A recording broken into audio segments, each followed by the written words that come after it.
nice to see you. Thank you for visiting us. Good morning, Mr. President. Welcome here in the Netherlands. You brought good weather. Yes. Good morning. Secretary General. Nice to meet you. Nice to meet you. Thanks. Yes. Yes.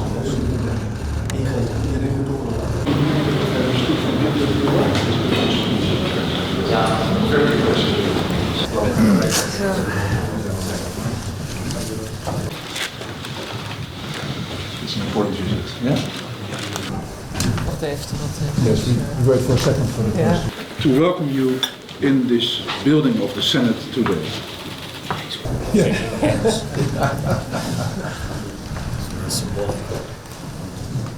Shall I start? Your Excellencies, it's a great privilege for us to receive you here today. The Russian army continue to fill us. That has entered a second year now.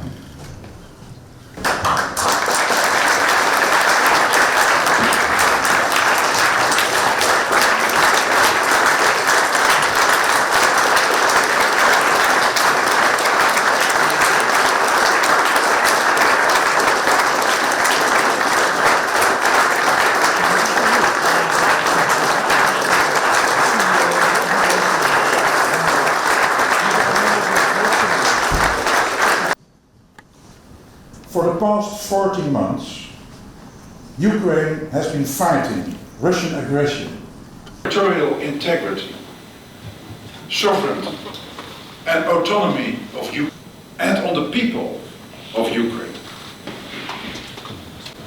Is expressed in a telling way in the first words of your national anthem. The Netherlands will celebrate the importance of freedom since our country was liberated on May 5th, 1945.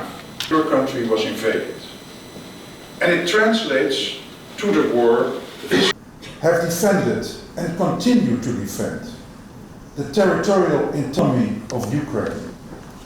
Impresses us greatly of Ukraine. My colleague from the House of Representatives several times in the past year in Dutch society, both visibly and under the surface. First remember those we lost during World War II all over the world. We will do so by keeping a 2-minute silence in Parliament. Mr. President, I wish unto you and unto all of Ukraine the hope. Ladies and gentlemen, it's an honor to address you to you, all of you, the representatives of both houses of the Parliament of the Netherlands, the chairman of parliamentary committees, and you, honorable speakers of the House of Representatives and the Senate of the States General. When democracy is real with a stable tradition in the country, the Parliament is the heart of such country. And I'm sure that the heart of the Netherlands today will feel what the hearts of Ukrainians long for. A year has passed since I addressed, thank you so much for that possibility, and I addressed the Parliament and the people of the Kingdom of the Netherlands for the first time.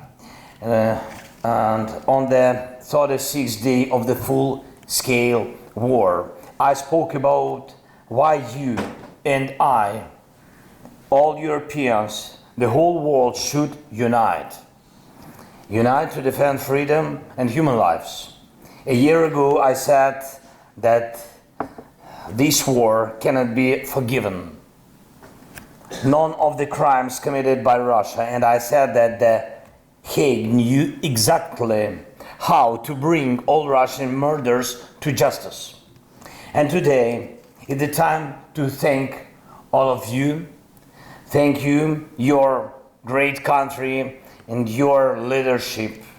And I'm grateful to you for the fact that we've achieved the greatest unity in Europe, which people only dreamed of for decades. And it wouldn't have happened without the Netherlands, without your leadership. Thank you all. And I'm grateful to you for helping to protect what you value.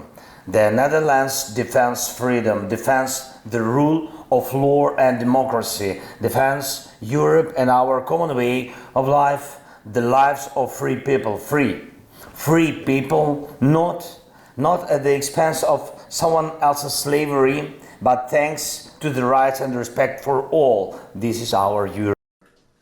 No aggressor will now think that he can burn the values of our Europe in the fire of aggression.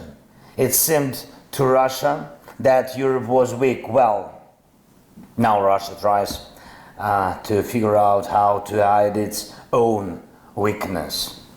And I am grateful to you that The Hague, a city associated with international law in the world, is becoming a real hub of justice.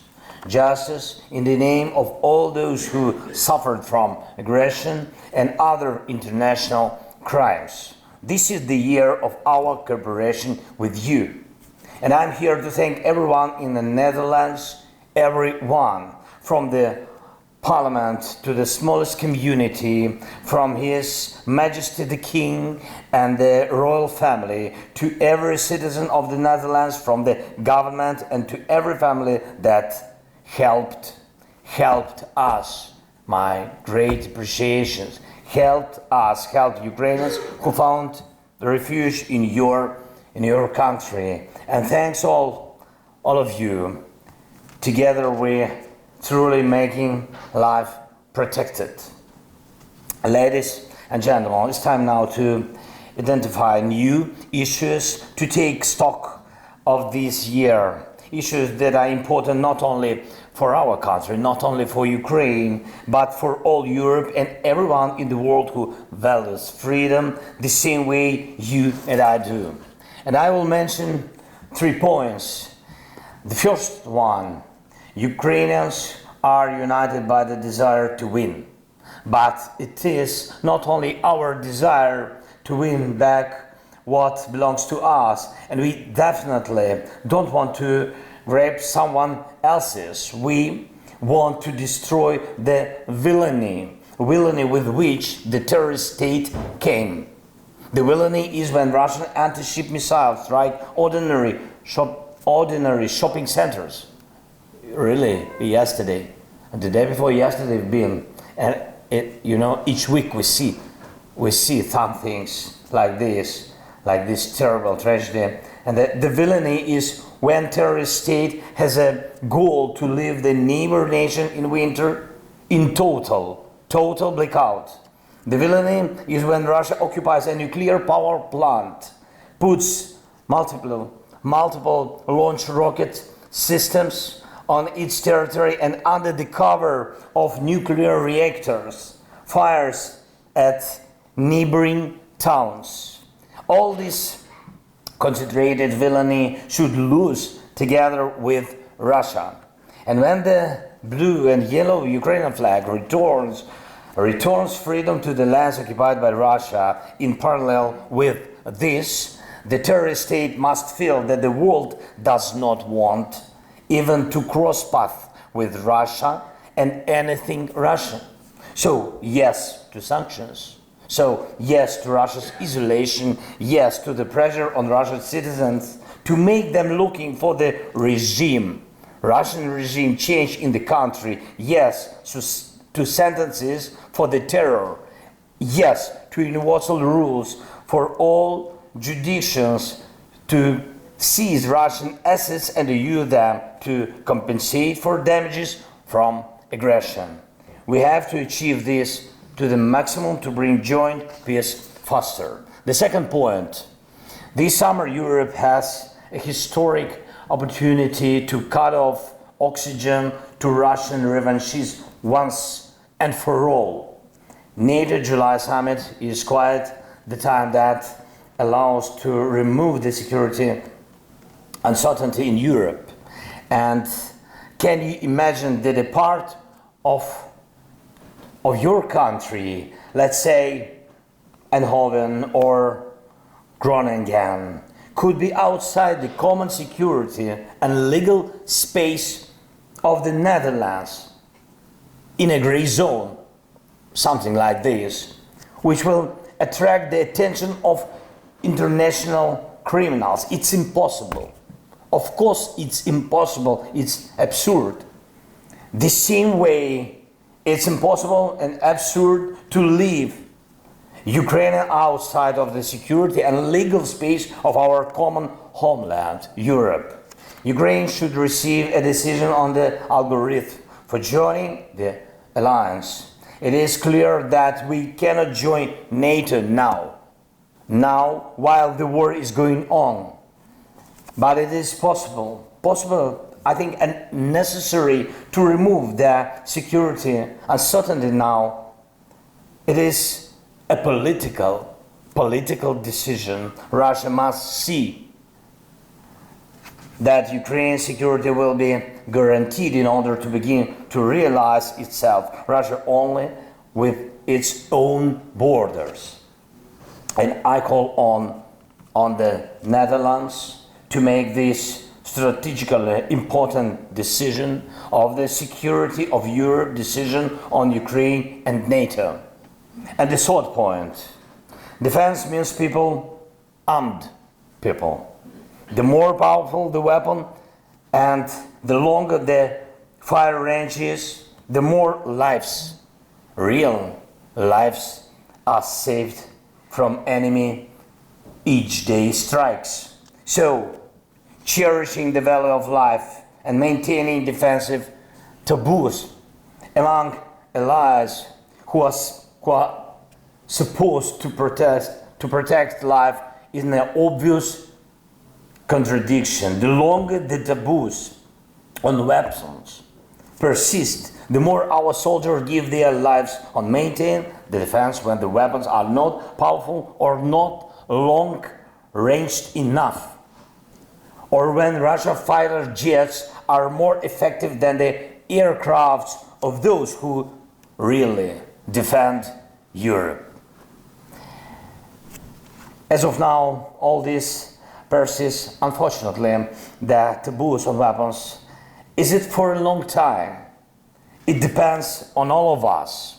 Ladies and gentlemen, we remember the leadership of Netherlands in initiating the delivery of the Panzerhaubitze 2000, and we are grateful. Thank you again. We are grateful for you for such great decision for Patriot system and other weapons. It's huge, and we remember that the Netherlands were the first to say that the F-16 is not a taboo, and your leadership truly provides results. So let's together provide new ones. And I believe that during my next visit, I believe I will have it. Of course, if you will invite yes, after this meeting. Yes, I think so. Yes. Though I will be able also only to thank you the way I do it today, and I believe that Ukrainians and all of Europeans will be able to thank you in particular for the bringing the peace closer and for saved lives, saved by joint actions as we've already seen. May we never forget all men and women, children, adults whose lives were taken away by wars, and glory to every hero who fights for life to win now. Thank you very much for your attention, for your support. Thank you. Slava Ukraini.